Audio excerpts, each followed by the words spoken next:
Bonsoir et bienvenue dans ce nouveau numéro de l'émission Urgence Santé consacrée à l'épilepsie, une pathologie chronique qui touche 50 millions de personnes dans le monde. Pour mieux la comprendre, nous avons reçu sur ce plateau de l'émission Urgence Santé le docteur Ngasaki Sorel, neurologue épileptologue à l'hôpital général de Luanzi. Docteur Ngasaki, bonsoir et bienvenue sur le plateau de l'émission Urgence Santé. Bonsoir madame. Comment vous vous sentez, docteur? Non, ça va, je me sens bien. Et au niveau de l'hôpital, ça se passe bien? Ça se passe très bien. Beaucoup de malades ces derniers temps? Ça va. Alors nous parlons de l'épilepsie. Que peut-on retenir d'emblée? Merci madame. L'épilepsie est une maladie que l'OMS définit comme un état neurologique, l'état cérébral, qui se caractérise par une prédisposition persistante à générer les crises et par les conséquences cognitives, neurobiologiques et psychosociologiques de cet état. La crise épileptique, quant à elle, se définit comme un ensemble de manifestations cliniques liées à une hyperexcitabilité d'une partie des neurones du cerveau. L'hyperexcitabilité, c'est comme un court-circuit qui se produit dans le cerveau et qui entraîne les crises épileptiques chez les personnes. Donc, pour faire simple, l'épilepsie est une maladie qui concerne le cerveau, qui attaque le cerveau. Oui, l'épilepsie, c'est une maladie qui touche les cerveaux. Alors, cette maladie est qualifiée d'idiopathique. D'idiopathique, j'espère que je prononce bien le mot. Idiopathique, docteur. Bon, il y a deux types. Il y a les épilepsies symptomatiques et les épilepsies idiopathiques. Oui. Symptomatiques, qui présentent des signes? Symptomatiques de quelque chose. L'épilepsie symptomatique est due à une autre maladie qui a provoqué les crises. Par exemple, une tumeur du cerveau, un AVC, une méningite, un accident de la voie publique avec un traumatisme crânien. La consommation d'alcool, ça provoque l'épilepsie symptomatique. L'épilepsie idiopathique, c'est lorsque on n'a pas retrouvé la cause qui a provoqué l'épilepsie. Généralement, la différence entre l'épilepsie idiopathique et l'épilepsie symptomatique est que l'épilepsie idiopathique est de bon pronostic par rapport à l'épilepsie symptomatique. L'épilepsie idiopathique est de bon pronostic. Est de bon pronostic, oui. Soyez un peu plus explicite. Les gens qui souffrent de l'épilepsie idiopathique ont tendance à guérir par rapport aux gens qui souffrent de l'épilepsie symptomatique. Symptomatique due à une cause. Oui. Cette épilepsie idiopathique-là, souvent, ça s'accompagne par des troubles cognitifs. Souvent, ça ne baisse pas l'intelligence. Souvent, la personne fait les crises, mais elle reste intégrée dans la société, elle continue à aller à l'école, elle continue de travailler. Faire ses activités normalement. Et si on commence un traitement, si la personne suit correctement les traitements, la personne peut guérir. Alors, docteur, est-ce que l'épilepsie est une maladie héréditaire? Oui et non. Il y a les épilepsies. Dans le groupe des épilepsies idiopathiques surtout, il y a l'hérédité. Même dans le groupe des épilepsies symptomatiques, il y a des maladies héréditaires comme les maladies lysosomales qui touchent les ascendants, qui se transmettent aux descendants et qui se compliquent de l'épilepsie. Donc l'épilepsie est une maladie. Ça peut être génétique ou non. Oui. Et quand nous parlons de l'hérédité pour la population, nous voulons juste dire que si un parent a eu à souffrir de cette pathologie, alors l'enfant peut aussi en être victime. C'est bien cela l'hérédité, docteur? Oui, maintenant ça dépend de la cause. Si le parent a souffert d'épilepsie parce qu'il a fait un AVC, c'est ce qu'on appelle l'épilepsie vasculaire, ou bien il a souffert d'épilepsie parce qu'il a fait la méningite dans l'enfance. C'est ce qu'on appelle l'épilepsie post-méningitique. Là, ça ne va pas se transmettre chez les enfants. Ça n'a rien à voir avec l'hérédité. Maintenant, il y a des types d'épilepsie, comme certaines épilepsies idiopathiques, EPCT, épilepsie à pointe centro-temporale, les autres types d'épilepsie qui peuvent se transmettre des parents aux enfants. Alors, on va évoluer, docteur. Qui est concerné par cette pathologie? C'est tout le monde. Tout âge confondu. Tout âge confondu, tout sexe confondu, on est tous concernés par l'épilepsie. Mais il existe deux pics de fréquence. dans l'enfance et chez les personnes âgées. Donc les enfants sont beaucoup plus exposés et les sujets âgés à l'épilepsie. Quand vous parlez des sujets âgés, la fourchette d'âge âgés supérieurs à 60 ans. Supérieurs à 60 ans. À 60 ans. En fait, on va dire que ce sont des personnes à risque. Les personnes à risque et les personnes les plus touchées par l'épilepsie, c'est les enfants et les sujets âgés. Alors, généralement, l'épilepsie est caractérisée par une crise, hein, vous l'avez dit. C'est ce qui va donc faire l'objet de notre entretien. Mais qu'est-ce qu'il sait de savoir sur le mécanisme de survie d'une crise d'épilepsie? Qu'est-ce qui se passe de façon concrète? Tout à l'heure, vous avez essayé d'ébaucher un tout petit peu, mais de façon concrète, que peut-on retenir de cette phase-là? Les crises épileptiques sont dues à l'existence de 3 facteurs. Il existe des facteurs membranaires, les facteurs synaptiques et les facteurs environnementaux. Les facteurs membranaires, c'est un dysfonctionnement de la pompe à sodium ou des troubles des canaux sodiques ou potassiques au niveau de la membrane neuronale. Alors, ces dysfonctionnements entraînent une dépolarisation excessive de la membrane neuronale, ce qui va aboutir donc à une hyperexcitabilité. Les neurones vont être hyperexcitables. Pour un rien, il y a un déclenchement de l'influx nerveux. Et cet influx nerveux excessif va provoquer les crises. Et c'est quoi l'influx nerveux? C'est vrai qu'on l'influx nerveux, c'est un courant. C'est un petit courant électrique qui se produit au niveau des neurones. Et ça fait comme qui naît quelque part et qui se propage. Oui, ça traverse. Comme un éclair. C'est comme un court-circuit qui naît quelque part et qui se propage le long du neurone et qui contamine l'entourage du neurone. Voilà pourquoi il y a la progression en temps réel des crises. Ça peut commencer au niveau de la bouche, ça progresse, ça touche la main, ça progresse, ça touche. Cet influx nerveux, ce courant-là qui traverse, il commence depuis le cerveau, il descend au niveau du bras, le pied, c'est cela? Non. Il faut savoir que le cerveau, c'est comme une grosse télécommande de l'organisme. Donc, au niveau du cerveau, il y a des touches pour chaque organe, ou bien pour chaque partie du corps. Et donc, la crise d'épilepsie ou la décharge électrique peut commencer au niveau de la zone qui s'occupe des mouvements de la main. Donc, quand ça touche cette zone, c'est la main qui bouge. Et comme le courant ne s'arrête pas là, ça se propage tout autour, ça va contaminer la zone qui s'occupe du bras, ça contamine la zone qui s'occupe de la face, la zone qui s'occupe du membre inférieur, et c'est ça qui va traduire la marche épileptique. Le fait que l'épilepsie, le fait que la crise commence quelque part et ça se propage, parfois ça se généralise, ça touche tous les corps. Oui. Et la crise des facteurs synaptiques? Les facteurs synaptiques, c'est un dysfonctionnement de l'équilibre de la balance glutamate-GABA. Il faut rappeler que les GABA et les glutamates sont les 2 principaux neurotransmetteurs. Les glutamates, c'est le principal neurotransmetteur excitateur et les GABA, c'est le principal neurotransmetteur inhibiteur.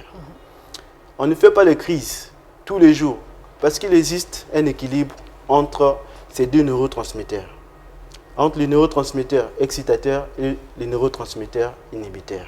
Il y a un équilibre en temps normal. Maintenant, quand il y a un déséquilibre, il y a une rupture de cet équilibre-là au profit du glutamate. Le glutamate est maintenant en excès, ça va donc produire une hyper-excitabilité. Donc ça va faire en sorte que les crises vont se produire. Et les facteurs environnementaux, ça concerne l'environnement neuronal. L'environnement neuronal, oui, toujours dans le cerveau. Oui, les neurones ne vivent pas seuls au niveau du cerveau. Les neurones habitent dans un environnement qui est constitué par les cellules qu'on appelle astrocytes. Donc, quand les astrocytes souffrent, les neurones souffrent aussi. Parce que les astrocytes sont les cellules serviteuses du neurone. Le neurone. S'il n'y a pas d'astrocytes, les neurones ne peuvent pas vivre. Les neurones ne peuvent rien faire. Ce sont ces cellules-là qui alimentent le neurone. C'est les cellules qui alimentent les neurones, c'est les cellules qui travaillent pour les neurones. C'est les cellules, au fait, c'est les travailleurs des neurones. Du neurone. Ouais. Ouais. S'il y a un problème au niveau de l'astrocyte, le neurone est touché indirectement. Et donc, on retrouve ces cas où on fait les crises par atteinte des astrocytes dans beaucoup de situations. Dans les traumatismes crâniens, dans la méningite, l'encéphalite, la consommation d'alcool. Dans beaucoup de situations, c'est l'astrocyte qui est touché. Et la souffrance astrocytaire provoque une souffrance neuronale qui provoque les crises. Quels sont les symptômes de la crise d'épilepsie, tout en signifiant qu'il y a deux types de crises partielles et généralisées? Parce que tout à l'heure, vous avez dit que ça commence d'abord partiellement et puis après, ça se généralise. Que peut-on constater? Quels sont les signes qui se manifestent à ce moment-là? Alors, il faut retenir globalement qu'il y a deux types de crises. Il y a les crises motrices et les crises non motrices. On va d'abord parler des crises non motrices. Allez-y. Parce que beaucoup de gens connaissent les crises motrices, qu'on appelle les convulsions. Et beaucoup de gens ne connaissent pas l'existence des crises non motrices. Non motrices. Voilà pourquoi il y a beaucoup de gens qui font les crises d'épilepsie, mais ça passe inaperçu. Les crises non motrices, c'est tout symptôme neurologique qui survient de façon brutale et qui finit de façon brutale, et qui est le plus souvent bref, et qui se répète de façon stéréotypée. C'est-à-dire que les signes qui apparaissent brusquement. Toujours de la même façon, dans les mêmes conditions. N'importe quel signe. Ça peut être les troubles visuels.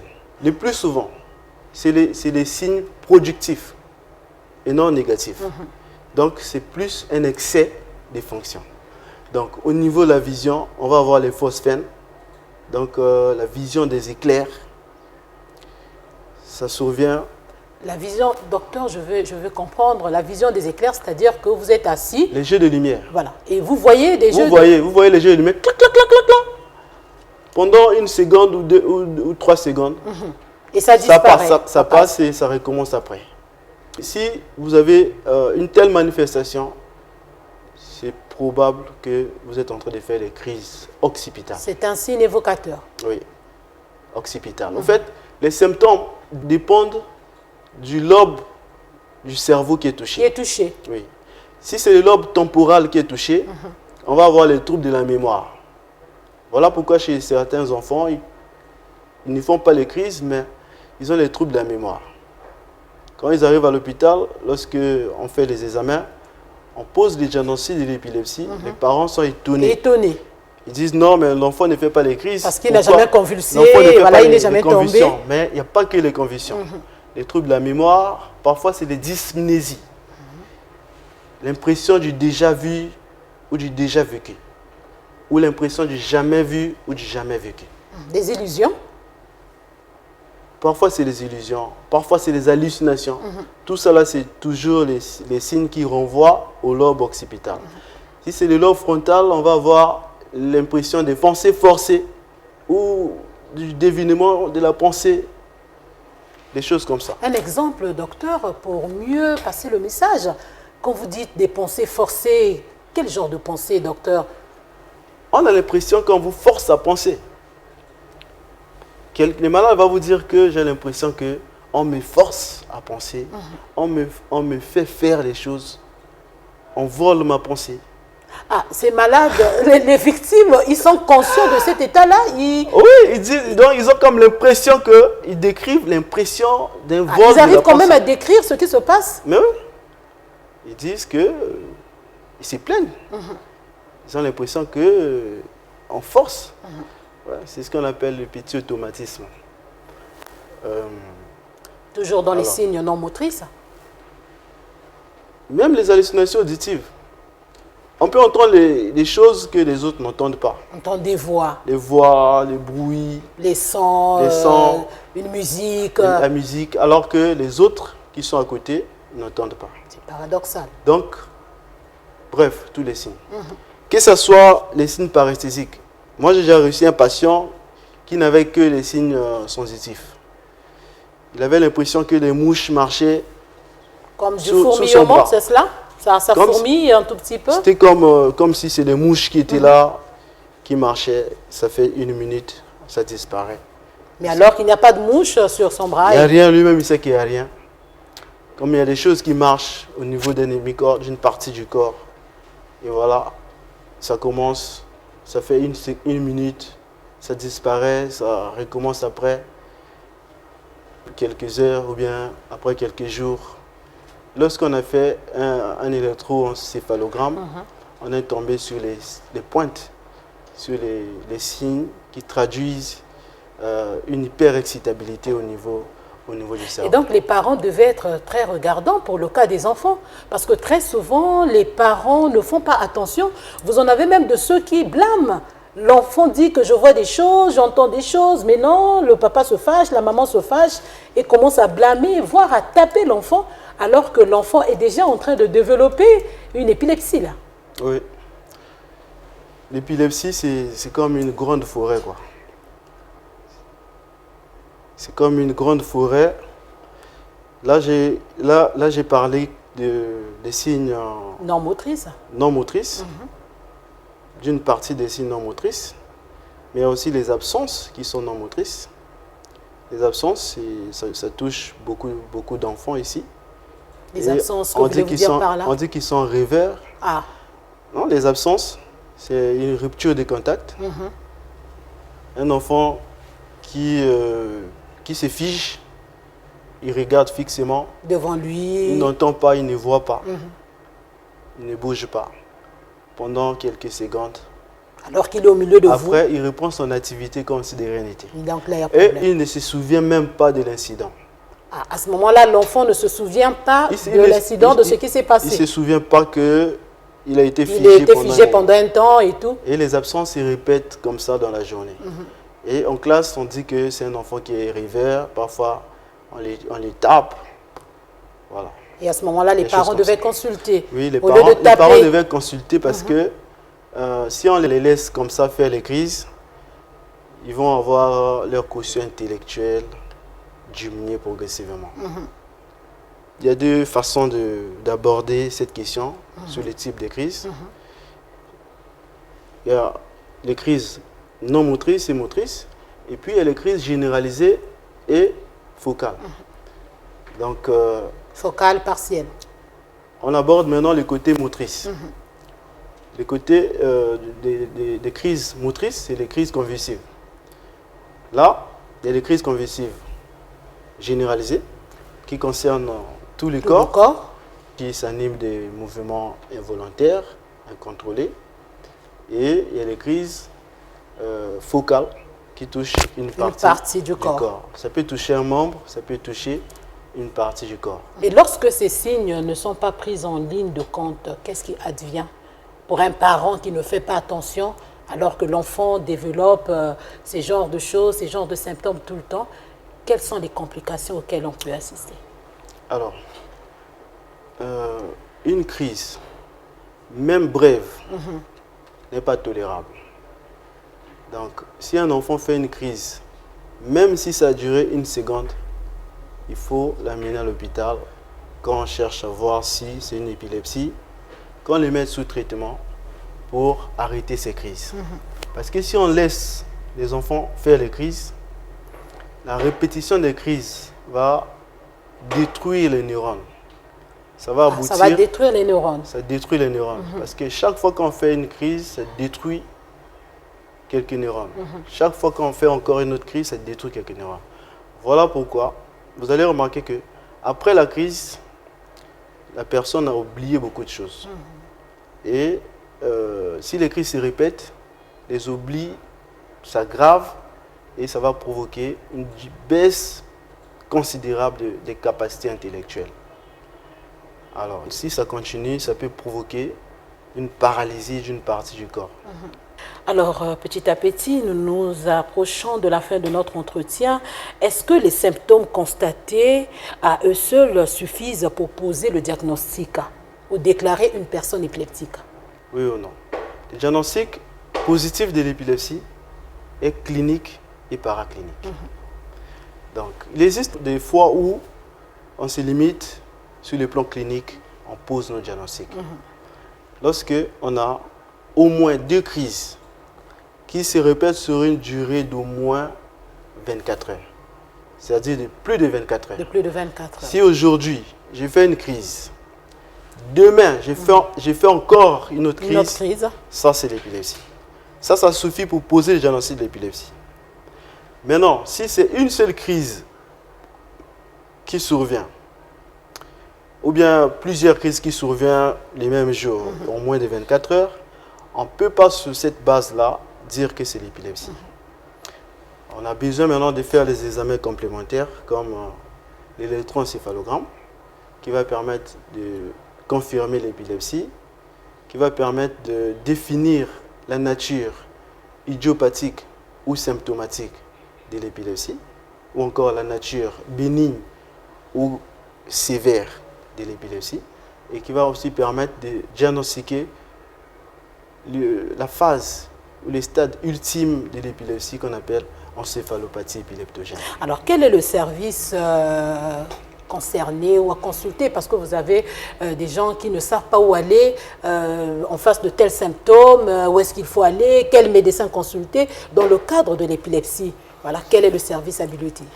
Comme nous avons dit dès le début, que c'est une maladie neurologique, une maladie cérébrale.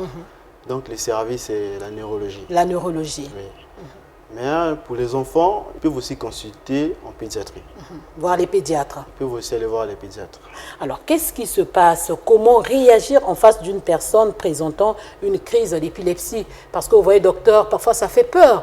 Vous avez la personne qui tombe brusquement, qui se jette au feu, il y a la langue qui sort, et ça crispe un tout petit peu. Comment se comporter en face d'une telle personne? Alors, si vous rencontrez une personne, ou bien vous avez votre soeur ou votre frère qui fait une crise, vous devez l'amener à l'hôpital le plus rapidement possible. Immédiatement, il ne faut même pas réfléchir. Vous les prenez, vous les mettez dans une voiture, parce qu'ici, il n'y a pas les services de SAMU ici. Sinon, on devait appeler les SAMU, et tout. Donc, vous l'amenez. Mais en cours de route, déjà, vous les mettez en position latérale de sécurité. Vous essayez de déboutonner. En position latérale de sécurité, comment? Position latérale gauche. Oui, pour éviter les fausses routes, pour éviter qu'ils puissent inhaler sa salive, quoi. Parce qu'il y a une hyper-sécrétion salivaire lors de la crise. Qui surgit? Oui. Il y a la bave. Voilà. Ouais. Mais on voit des gens venir au secours de la personne, surtout quand la personne grince les dents, se serre les dents. On a tendance à mettre un chiffon pour dire non, il ne faut pas qu'il morde la langue, il va s'étouffer. Il y a plein de choses qui se font à ce moment-là, docteur. Est-ce que ces pratiques sont à conseiller ou à bannir? Bon, mettre un chiffon dans la bouche, moi je pense que c'est bon. C'est bon? Je crois que c'est bon, c'est pour éviter que la personne morde sa langue. Parce qu'il y a un risque de morsure de langue pendant la crise. Lors de la phase tonique, la personne grince les dents et on ne sait pas s'il va mordre sa langue. On ne sait pas. Pour éviter, si on peut mettre quelque chose de mousse, comme un chiffon, comme un habit, c'est bon. Mais lorsqu'on met des trucs comme les cuillères, c'est pas bon parce que ça peut encore casser les dents et ça peut encore faire mal. Créer une blessure dans la bouche. Alors, docteur, j'aimerais qu'on reste un tout petit peu sur ce cas-là. Il y a de ceux qui disent ou qui pensent que lorsque la personne est en phase de crise, il ne faut pas la toucher, il ne faut pas la brusquer, il faut la laisser là, coucher, jusqu'à ce que la crise passe. Est-ce que vous êtes de cet avis? Parce que tout à l'heure, vous venez de dire qu'il faut prendre la personne rapidement, immédiatement, l'emmener à l'hôpital. Mais pour d'autres, il faut laisser la personne allongée, aérer la pièce pour éviter un peu le risque d'étouffement. Bon, d'accord. Si on laisse la personne, on décide de ne pas toucher la personne jusqu'à ce que la crise puisse finir. Mais si la crise ne finit pas, on fait comment? Si ça ne finit pas, on fait comment? J'avais oublié de parler de l'état des mal épileptiques. Allez-y. J'avais oublié de dire que, en principe, une crise ne doit pas dépasser 2 minutes. Ah, donc il faut surveiller le temps. Ça ne doit pas dépasser 2 minutes. Si ça dépasse 2 minutes, au mieux, si ça atteint 5 minutes pour les crises tonico-cloniques généralisées, c'est ce qu'on appelle un état de mal épileptique. Alors, à ce stade, la crise ne peut plus s'arrêter seule. Jamais. Si vous laissez la personne faire la crise, la personne va faire cette crise jusqu'à sa mort. Si ça a déjà dépassé 5 minutes, l'état de mal ne peut pas s'arrêter seul. Donc nous retenons... Il faut l'intervention de la médecine. Voilà, des spécialistes. Il faut qu'on intervienne, quoi. Qu'on administre un produit pour arrêter cette crise. Donc nous retenons que lorsqu'une personne fait une crise, obligatoirement, il faut le prendre. Voilà, le prendre et l'amener à l'hôpital. L'amener rapidement à l'hôpital. J'allais oublier. À l'hôpital, c'est vague. Il faut l'amener au centre le plus proche.